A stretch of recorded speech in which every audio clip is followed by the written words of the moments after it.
Lime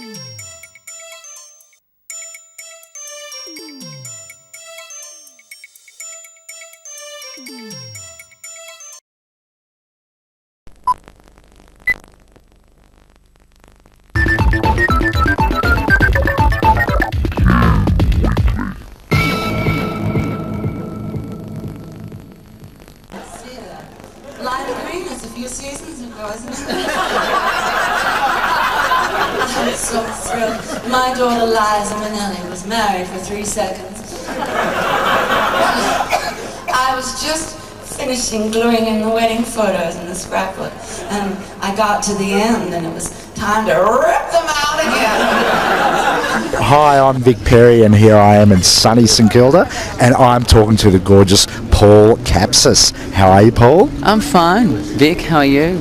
Good, good. Now you're in Melbourne for the Melbourne International Festival of the Arts. I am indeed here for 4 nights. I've done 2 nights, and I've got tonight and tomorrow to do. In the famous Spiegel tent. In the very famous Spiegel tent. It's a beautiful tent. You were there last night, weren't you? I was, and you were fabulous.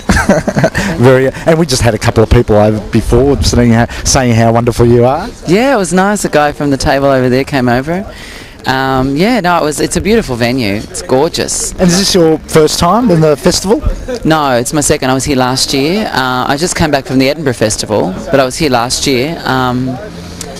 Doing the tent and festival. Yeah. And what festivals or other plans have you got in future? Well, I'm supposed to be going to Hong Kong and China next year. I'm going over to do some gigs there in about, I think, February. I'm going to Sydney to do a concert at the Recital Hall 2 nights in November with a band and a gospel choir. Oh. And I actually just got to sing with the gospel choir, the Soweto Gospel Choir of South Africa over in Edinburgh just now. So that they kind of adopted me as the white witch doctor, because they're really Christian, and it was funny because they're really Christian and they sing just totally gospel, and they kind of adopted me. They'd be like touching my skin and. How old were you when you sort of realised you had this amazing voice? Well, I don't know when I realised, but I used to make noises when I was really young. I used to just experiment and eventually when I had the courage to make noises in front of people, I think I was about 19. And then people, responded in a positive way. I suppose that was good. And what do you think of... I suppose I'm trying to sort of think of comparing you with other musicians or singers, and where do you see yourself in what sort of genre, what type of category? Wow, because you're a bit different, really. Yeah, I think I'm very different. I don't think there is a category for me, really. You're unique. I'm unique.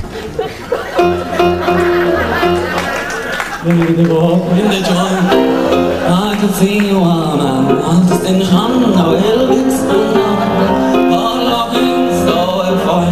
say, wouldn't you like to know what's going on in my mind? Let me go out to the boy.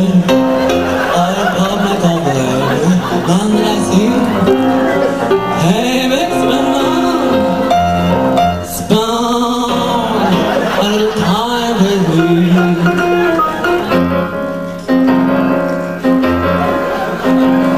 I work all night, I work all day, to pay the bills, I have to pay.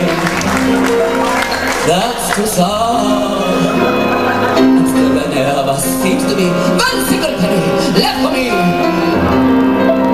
That's too bad. And my dreams are blind. If I got me a worse man, I wouldn't have to work at all and sit around and have a ball.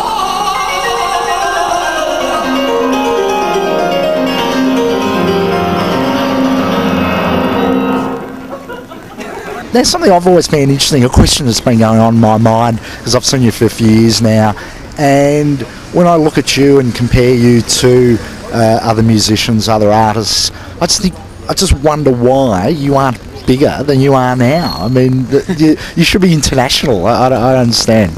Well, it's interesting. I mean, in a funny way, I am international, but it doesn't get reported back here in Australia. It's just one of those things. There's a bunch of people in Australia that don't get well, pretty much are invisible because of the way they look, their age, their ethnicity, their sexuality. It's just automatically you're out of the running.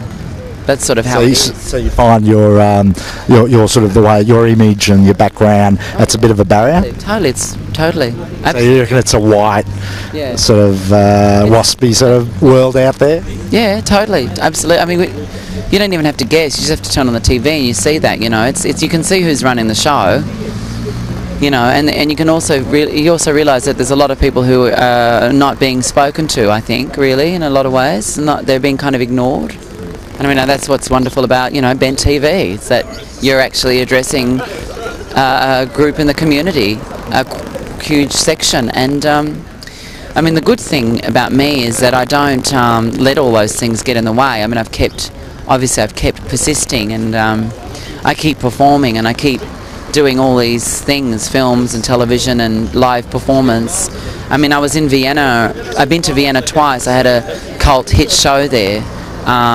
With Barry Kosky, he directed it, and we wrote it together. That show hasn't been to Australia, and it may never come here, but I was totally accepted there, in a sense. I'm not saying that I'm not accepted here, but I'm saying that it's a different way. It's a culture they have a very strong culture of art in Austria, and we're very sports orientated. So that's the other thing. It's a very, sports is the overriding culture here. It's a culture of sport, really. So do you feel in Europe they're a bit more accepting of more diverse talent or diverse range of music? And they're balanced. They're balanced. There is a huge sports culture, and there's a huge arts culture, which is how it really is. That's healthy to me.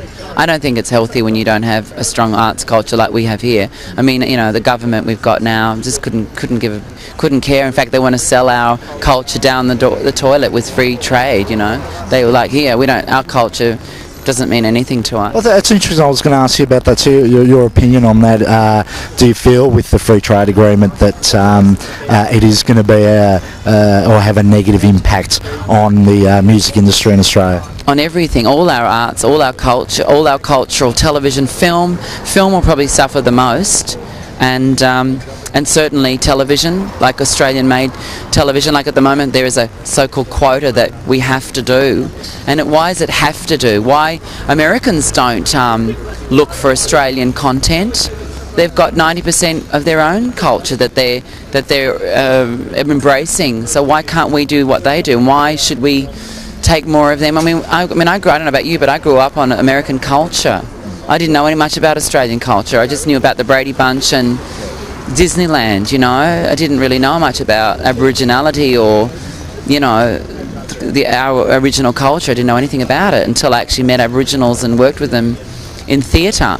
So theatre was my education, and theatre is still my education, So you think the current government's not really going to improve? No, not at all. All right. Thanks again.